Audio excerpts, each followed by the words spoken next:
안녕하세요. 뮬리로우드의 순일입니다. 드디어 저희 채널에도 정식으로 목공 관련 용품 광고 협찬이 들어왔습니다. 오늘은 리뷰 영상이면서 교육 영상이면서 또한 광고 영상이 되겠네요. 자, 오늘의 학습 목표는 샌딩기의 사용법을 알고 올바르게 사용할 수 있다가 되겠습니다. 먼저 첫 번째로 우리가 살펴봐야 될 거는 샌딩기의 스펙과 구조가 되겠죠. 자, 며칠 전에 도착한 새 상품입니다. 한번 열어서 볼게요. 자, 내용물을 보면 설명서가 들어있고요. 그리고 샌딩 페이퍼 한 장이 들어있고 집진 주머니, 그 다음에 이제 샌딩기. 구성품은 간단하죠. 샌딩기니까요. 뭐 다른 건 없습니다. 자, 먼저 샌딩기의 구조를 한번 볼게요. 전면부에 전원 스위치가 있고요. 측면부에 보시면 속도 조절 다이얼이 있습니다. 당연히 뭐 이 속도 조절 다이얼은 샌딩 패드의 회전 속도를 조정해주는 다이얼이겠죠. 그리고 집진 주머니. 집진 주머니는 뒷부분을 후드에 끼우고 돌려주면은 장착이 됩니다. 두 번째 사용 방법입니다. 사용 방법 간단하죠. 스위치를 켜고 속도 조절 다이얼로 속도를 맞추고 나무 위에서 샌딩하면 되죠. 1번부터 6번까지 있습니다. 스탠리 샌딩기는 5번 다음에 맥스라고 적혀 있죠. 뭐 타 브랜드는 뭐 6번까지 적혀 있어요. 저는 목재에 샌딩을 할 때 이 다이얼 속도를 5번에서 6번 정도에 놓고 작업을 합니다. 속도가 너무 느리면 샌딩하는데 시간이 오래 걸리기 때문이고요. 속도가 너무 세면 목재 표면에 스크래치가 잘 생길 수 있기 때문에 본인의 힘에 맞는 속도를 선택하셔서 사용하시면 되겠습니다. 기본적으로 목재에 샌딩을 하실 때는 결 방향으로 샌딩을 하셔야 되는데요. 뭐 손으로 사포를 칠 때도 마찬가지예요. 나무 결 방향으로 동일하게 쳐주셔야 돼요. 만약에 나무결 직각 방향으로 치시면은 이렇게 스크래치가 생깁니다. 그 때문에 결 방향으로 스크래치가 생기지 않고 깨끗하게 사포질이 되는 거죠. 자, 그럼 샌딩기는 원형으로 회전하는데 결 방향이랑 상관이 있을까요?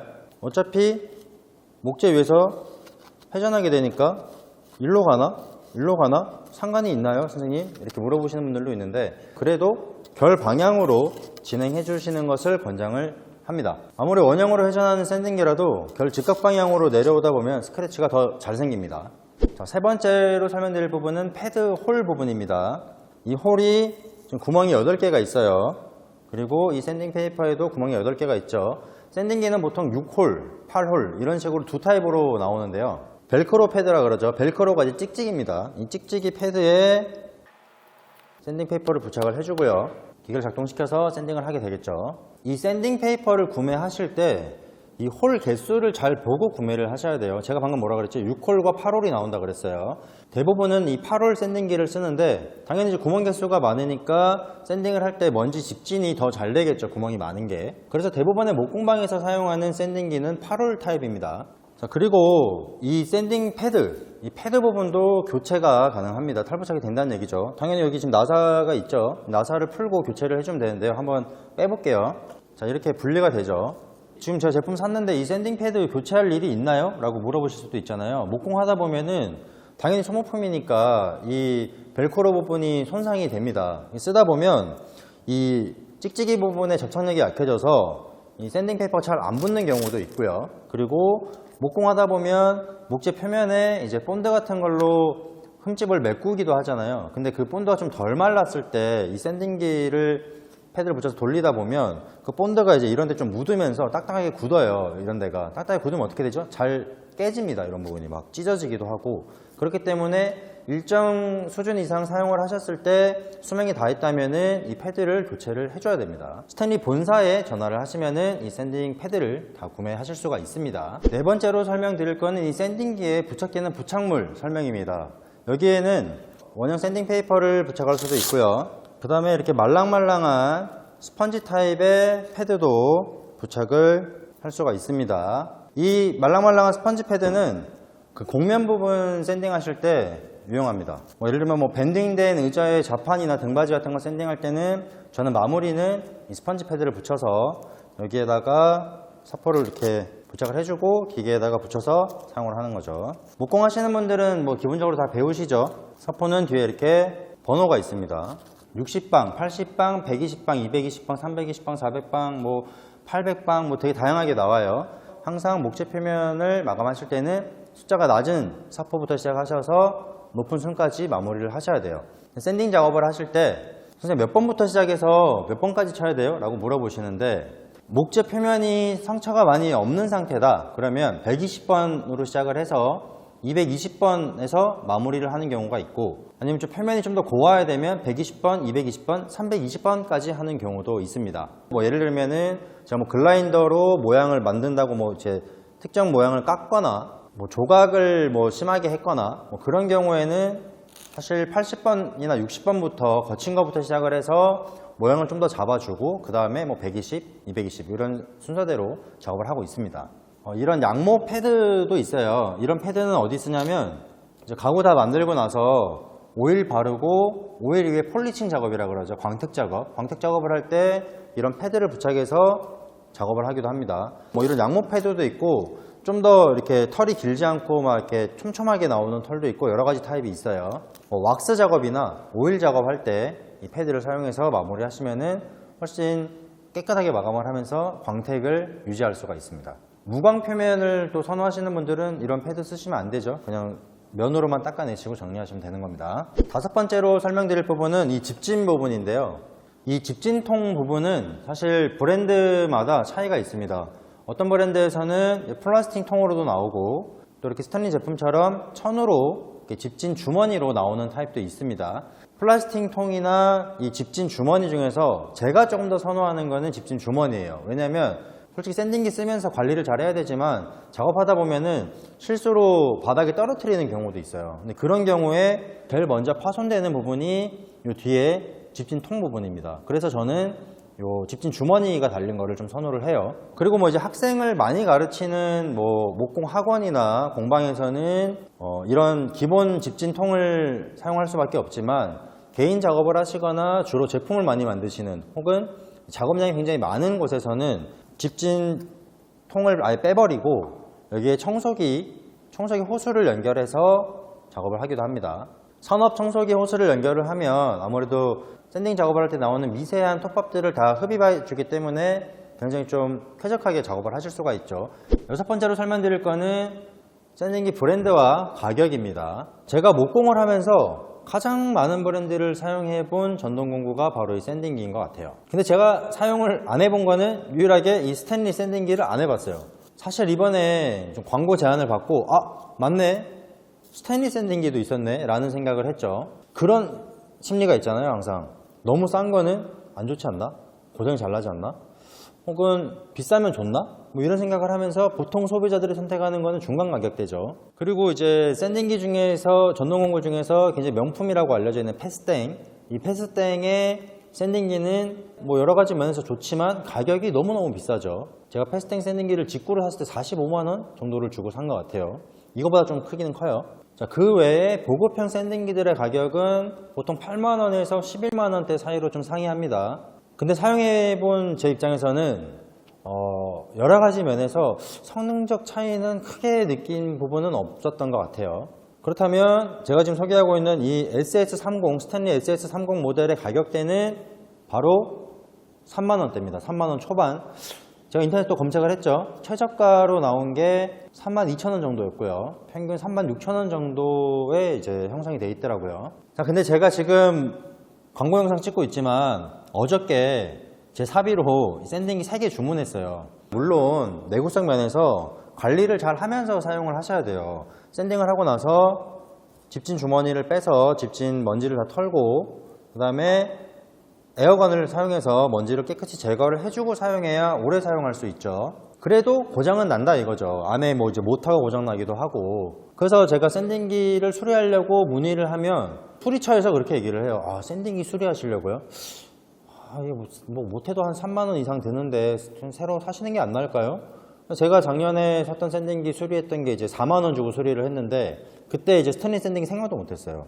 스탠리 샌딩기 3만 원대였으면 이제 수리 왜 해요? 그거 사용하면서 오래돼서 많이 낡은 건데 차라리 새 거 사는 게 낫지. 그래서 이번에 세대를 추가적으로 제가 구매를 했어요. 제가 말씀드렸지만 관리 안 하면 전동공구는 오래 못 써요. 특히 목공 같은 경우는 이렇게 분진이 좀 많이 날리잖아요. 그렇기 때문에 항상 기계를 사용하시고 나서는 깨끗이 청소를 해주고 보관을 하시는 게 좋겠죠. 제발 우리 공방 다니시는 수강생분들 부탁드립니다. 저희가 청소하는데 한계가 있습니다. 좀 부탁드릴게요.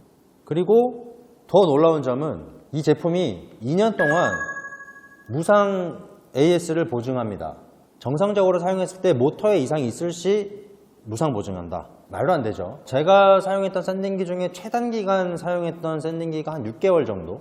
좀 보급형 모델이지만 제일 오래 사용했던 샌딩기는 그래도 한 3년? 3년 가까이 썼어요. 뭐 이런 스탠리 제품에서도 2년 동안 무상 AS를 보장한다는 거는 2년 동안 고장날 일이 없을 거다. 그런 계산이 다 돼 있는 게 아닌가 싶습니다. 미세먼지 팁을 좀 준비했습니다. 사실 이 샌딩 부분은 목공 배우시는 분들이 되게 만만하게 생각하시고 별로 중요하지 않다고 느끼시는 분들이 꽤 많으신 것 같은데, 뭐 이렇게 움푹 패이기도 하고요. 아니면 대패에서 이렇게 표면이 좀 뜯기는 경우, 이런 경우도 있어요. 이런 경우 샌딩기를 이용해서 없애줄 수가 있습니다. 그럴 때 쓰는 방법인데요. 과장되게 보여드릴게요. 살짝 드는 거예요. 그 뜯어진 부분만 살짝. 근데 너무 많이 들면 안 돼요. 너무 많이 들면 여기 이렇게 움푹 파이게 되겠죠. 너무 많이 들면. 나만 느낄 수 있을 정도로 살짝만 들어서 쳐주고, 또 너무 오래 머물러 있으면 안 됩니다. 너무 오래 머물러 있으면 거기가 또 움푹 들어가요. 다시 평평하게 전체적으로 쳐주고, 또 흠집 나는데 살짝 들어서 쳐주고, 전체적으로 쳐주고, 이 작업을 몇 번 반복하다 보면 흠집 나 있는 부분이 사라지고 평평하게 골고루 마감이 됩니다. 샌딩도 기술이라는 거. 자, 그리고 한 가지 더, 샌딩 후 목재 표면에 돼지꼬리 모양의 스크래치가 생기는 경우가 있습니다. 이 샌딩 페이퍼에 이물질이 흡착이 되어 있거나 아니면 오일 등에 한번 마감이 되어 있는 표면에 샌딩을 했을 때 이 마감제가 샌딩 페이퍼에 갈리면서 눌러붙습니다. 눌러붙은 채로 이제 샌딩을 하다 보면 그 눌러붙은 이물질이 다시 거기에 스크래치를 내는 경우가 있죠. 또 이 샌딩 작업을 하실 때 과도하게 어디 한쪽에 힘을 좀 눌러가지고 치다 보면 그쪽에서 샌딩 페이퍼가 자연스럽게 회전하지 못하고 이렇게 약간 튕긴다 그래야 될까요? 약간 미세하게 약간 이렇게 튕기면서 돼지꼬리 모양의 스크래치를 만들게 되는 거죠. 샌딩을 하실 때는 힘을 너무 세게 누르실 필요는 없고 그냥 얹어 놓는다 생각하시고 기계를 작동시키고 이렇게 자연스럽게 이동시키면서 샌딩을 하시면 됩니다. 그리고 돼지꼬리 스크래치가 생겼을 때는 스크래퍼를 이용해서 표면을 이제 긁어주고 다시 마무리 샌딩을 하시는 방법이 있고, 아니면 지금 내가 사용하고 있는 샌딩 페이퍼보다 한 단계 낮은 샌딩 페이퍼를 이용해서 돼지꼬리 스크래치를 없애주시고 다시 한 단계 위로 올려서 고운 사포로 마무리 작업을 하셔야 됩니다. 보통 이런 이제 샌딩 작업을 하다 보면은 그런 스크래치가 거칠 때는 잘 눈에 안 보여요. 결국 사포를 친다는 거는 무수한 스크래치를 만들어서 표면을 곱게 마감을 하는 거라고 생각하시면 되기 때문에 거친 방수로 너무 대충 쳐버리면 고운 방수로 올라갔을 때 그 앞에서 대충 친 스크래치가 다 드러나는 거죠. 표면이 매끈해지면서 골고루 쳐지지 않았던 부분에 스크래치가 다 눈에 드러나는 겁니다. 그렇기 때문에 샌딩 작업을 하실 때는 낮은 거친 샌딩을 하실 때 특히 더 꼼꼼히 신경 써서 작업을 하셔야 좋은 결과를 얻으실 수가 있습니다. 그리고 샌딩을 이제 꼼꼼하게 안 하시면 육안으로 봤을 때 더 괜찮은 것 같은데 마감제를 발라보면 그 스크래치가 눈에 굉장히 도드라지는 경우들이 있어요. 그렇기 때문에 샌딩은 항상 열심히 꼼꼼히 하셔야 된다는 거 명심하시기 바랍니다. 오늘의 마무리.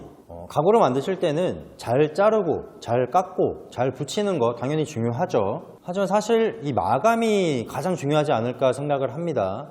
아무리 정교하게 잘 만들었어도 이 표면 처리가 깨끗하지 못하면 굉장히 잘생긴 사람이 한 달 동안 목욕 안 한 그런 느낌이라고 할까요? 당연히 샌딩도 골고루 잘 하셔야 오일 작업을 하시더라도 매끈하고 골고루 스며듭니다. 이 샌딩 작업이 골고루 안 돼 있으면은 어떤 부분은 좀 표면이 거칠고 어떤 부분은 고울 수가 있잖아요. 그럴 때 오일을 바르면 거칠게 돼 있는 부분은 오일을 많이 흡수해서 좀 퍽퍽해지고, 좀 샌딩이 곱게 돼 있는 부분은 오일을 좀 덜 흡수해서 좀 매끈해지고, 뭐 그런 차이들이 생길 수가 있어요. 즉 이런 테이블 상판 같은 경우 샌딩을 잘 안 하면 오일 작업했을 때 이렇게 빛에 이렇게 딱 비춰보면 어디는 퍼석퍼석하고 어디는 매끈해서 좀 얼룩덜룩하게 보일 수 있다는 거죠. 뭐 오일을 여러 번 칠해서 그 부분을 좀 해결하실 수도 있지만 샌딩을 열심히 하시길 바라겠습니다. 그래서 정리하면 이런 샌딩을 도와줄 수 있는 가성비 좋은 제품보다 바로 이 SS30이다. 아시겠죠? 이 샌딩기라고 부르지 않을 겁니다. 앞으로 이제 교육을 하면서 선생님 그 SS30 갖고 오세요 라고 할 겁니다. WS30 이 제품 오늘 소개를 해봤습니다. 오늘도 시청해주신 여러분들께 감사드리고요. 오랜만에 한번 외칠게요. 조떼꾸 많이 부탁드리겠습니다.